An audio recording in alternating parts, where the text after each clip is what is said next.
Good morning, Justice. It is fantastic to see you, and I've got to be honest, pretty interesting topic. And I think you made some interesting points there.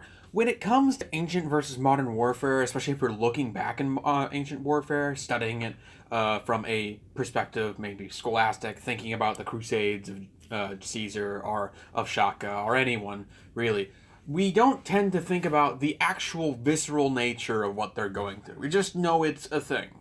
At most, we might compare it to World War One, but we don't tend to think anything outside of that when it comes to the fact of how close you are, the fact that you probably know your death is inevitable, as opposed to death is probable.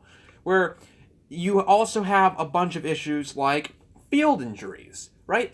Nowadays, if you get injured in the field, you've got two options. You die there or you're going to live. You might, lose something. You could very possibly have an amputation. You could have to live with some sort of crippling ability over time, but you will live with it.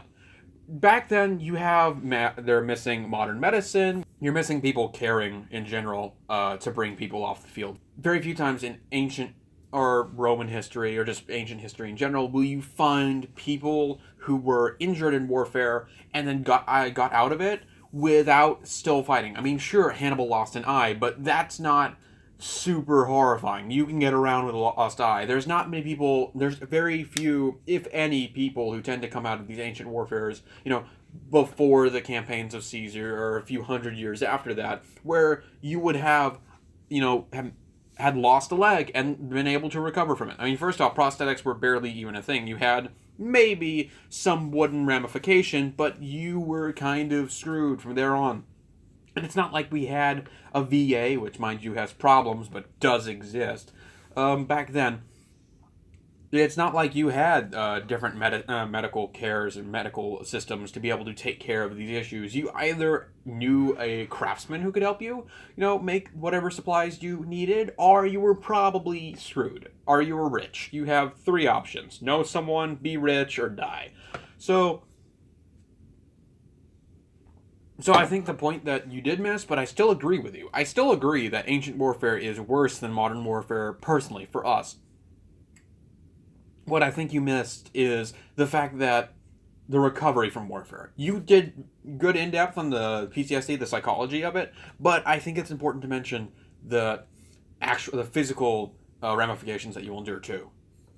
That being said, I think it should be noted that war is still horrible. War is hell, or in the words of Hawkeye Pierce, war is war and hell is hell, and out of the two, war is worse, because there are no innocent bystanders in hell. War is still horrible. Even though ancient warfare was more horrible, it's still horrible now. And I think we glance over that a lot. I mean, especially when it comes to something like the current North Korean crisis, right? What if we go to war?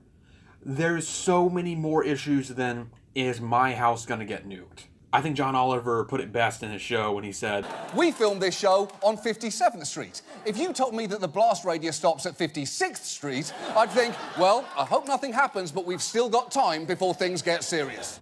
We have this tendency in our modern mindset to completely forget that there are other people who can get hurt by this.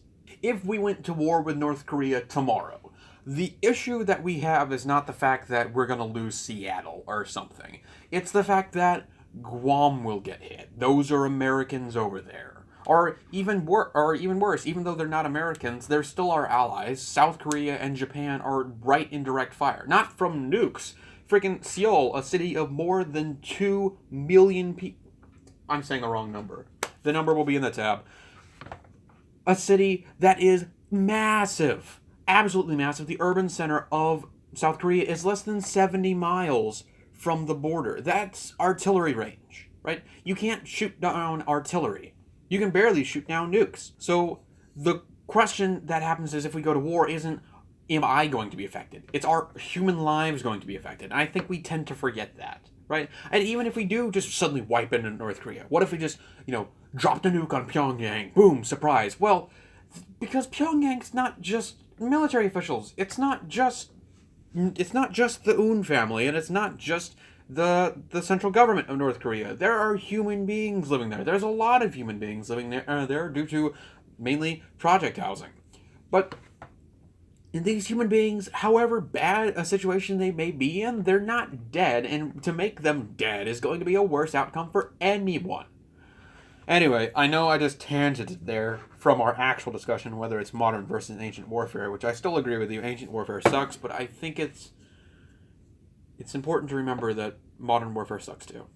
This is the start of a new series that we're doing between me and Justice, where one of us will come up with a topic on Monday and the other one will respond on Thursday.